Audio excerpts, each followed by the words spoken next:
முயற்சி என்பது நாம் வெற்றிக்கு தொடர்ந்து போராடுவது. பயிற்சி காலத்திலேயே இது நமக்கு வருமோ வராதோ என்று நிறைய சோதனைகளை அனுபவிக்க முடியாமல், தாங்கிக் கொள்ள முடியாமல், தனக்கு பொறுமை இல்லாமல் அதை விட்டுவிட்டால் வாழ்க்கையில் வெற்றி பெற இயலாது. முழு பயிற்சியுடன் நாம் செயல்பட்டால் தான், முயற்சித்தால் தான் வெற்றி என்கிற கனி நமக்கு கிட்டும். ஒன்றை யோசித்து பாருங்கள் மனிதர்களே, மனிதன் உயிர் வாழ்வதற்கே முயற்சி வேண்டுமென்றால், வெற்றி அடைய வேண்டும் என்றால் ஒவ்வொரு நொடியும் முயற்சிக்க வேண்டும். இன்றைக்கு நாம் இன்றைக்கு நேரத்தை தண்ணியை போல செலவிடுகிறோம். அப்படி செலவிட்டால் அது தவறு. தங்க சொட்டு போல, தங்க காசு போல நமது நோக்கத்திற்காக நாம் அதை நோக்கி செல்ல வேண்டும். அப்படி செல்லக்கூடிய ஒவ்வொரு நொடியும், ஒவ்வொரு முயற்சியும் வெற்றியை நமக்கு தரும். காலத்தை ஒதுக்கி போட்டுவிட்டு இதை நாளைக்கு பார்க்கலாம், அதை அப்புறம் பார்க்கலாம் என்று நினைத்தால் நம்மளுடைய வெற்றியின் நாட்களும் தள்ளி போய்கொண்டே இருக்கிறது. ஆக ஒவ்வொரு நொடியும் நாம் வீணாக்காமல் முயற்சித்தால் வெற்றி என்பது உறுதி. உலகத்திலேயே ஆராய்ச்சி செய்யப்பட்ட ஒரு உண்மையை உங்களுக்கு சொல்லுகிறேன், ரகசியத்தை சொல்லுகிறேன். நீங்கள் என்னவாக விரும்புகிறீர்களோ அதேவே நீங்கள் ஆகிவிடுவீர்கள். எண்ணம் போல் வாழ்க்கை என்று சொல்வார்கள்.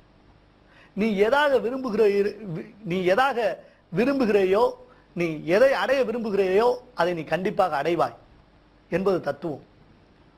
ஒருவேளை நீங்கள் பணக்காரராக வேண்டுமா என்று முயற்சித்தால் உங்கள் கண் படுகிற அத்தனை இடங்களிலும் பெரிய பெரிய பண நோட்டுகளை, அச்சடித்த நோட்டுகளை ஒட்டி வையுங்கள். நீங்கள் சற்று வழிதடுமாறி போனால் கூட பணத்திற்காக முயற்சிக்க வேண்டும் என்பதை அந்த புகைப்படம் உங்களுக்கு உணர்த்தும். நீங்கள் ஓவியனாக வேண்டுமா? நிறைய ஓவியங்களை நீங்கள் கண்படுகிற இடத்திலே ஒட்டி வையுங்கள். நீங்கள் சற்றே அந்த நோக்கத்திலிருந்து விலகி போனால் கூட அதை உங்களை அந்த படம் முயற்சி செய் என்று சொல்லிக்கொண்டே இருக்கும். நீங்கள் யோசித்து பாருங்கள், முயற்சி இல்லாமல் வாழ்க்கை இல்லை. ஆனால் ஒவ்வொரு துறையிலும் தான் இப்படி இருக்க வேண்டும், ஒவ்வொரு துறையிலும் வேலை செய்ய வேண்டும் என்பது சாதாரண முயற்சி. ஆனால் அது வெற்றி என்று எப்படி தெரியுமா சொல்ல வேண்டும்?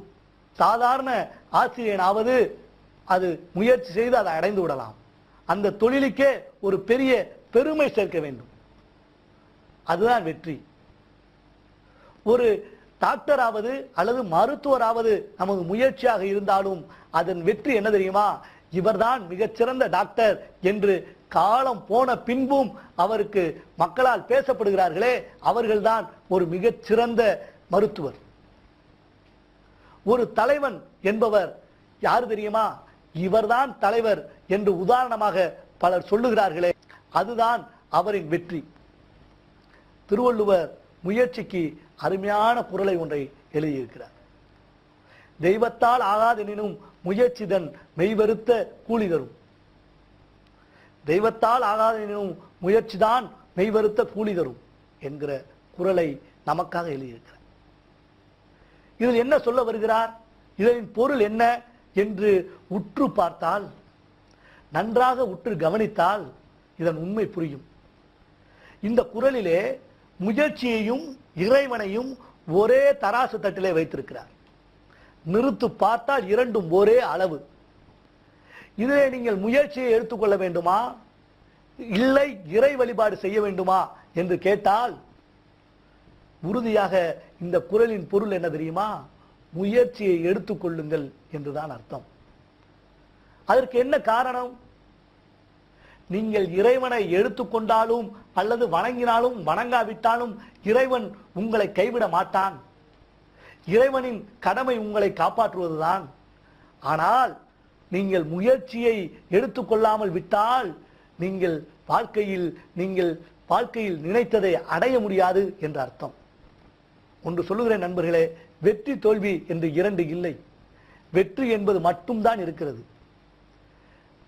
வெற்றி பெறவில்லை என்றால் இந்த வெற்றி இன்னும் கொஞ்சம் நாள் கழித்து உனக்கு கிடைக்கப் போகிறது என்றுதான் அர்த்தம். தோல்வி என்கிற வார்த்தையை உலகத்திலிருந்தே எடுத்து விடலாம். எந்த மொழியிலும் தோல்வி என்று ஒன்று இருந்தால் அதை எடுத்து தூர போட்டு விடலாம். முயற்சி செய்திருக்கிறேன் என்றுதான் சொல்ல வேண்டும். முயற்சி திருவினை ஆகும். மீண்டும் மீண்டும் செய்கிற போது அந்த முயற்சி கண்டிப்பாக வெற்றியை தரும் என்று உறுதியாக நம்ப வேண்டும். ஒரு தனி மனிதன் ஒரு ராணுவத்தை உருவாக்க முடியுமா? யோசித்து பாருங்கள். ஒரு மனிதன், ஒரு தனி மனிதன் ஒரு ராணுவத்தை உருவாக்க முடியுமா? அப்படி வேண்டும் என்றால் அதற்கு எவ்வளவு முயற்சி செய்ய வேண்டும் என்றதை பின்னோக்கி பாருங்கள். நீங்கள் தூரத்தில் நின்று கொண்டு அந்த விஷயத்தை யோசித்து பாருங்கள், எவ்வளவு கடினம். ஆனால் அதையும் இந்த உலகத்தில் இருவர் செய்திருக்கிறார்கள். எப்படி? அதன் மீது இருக்கிற நம்பிக்கை.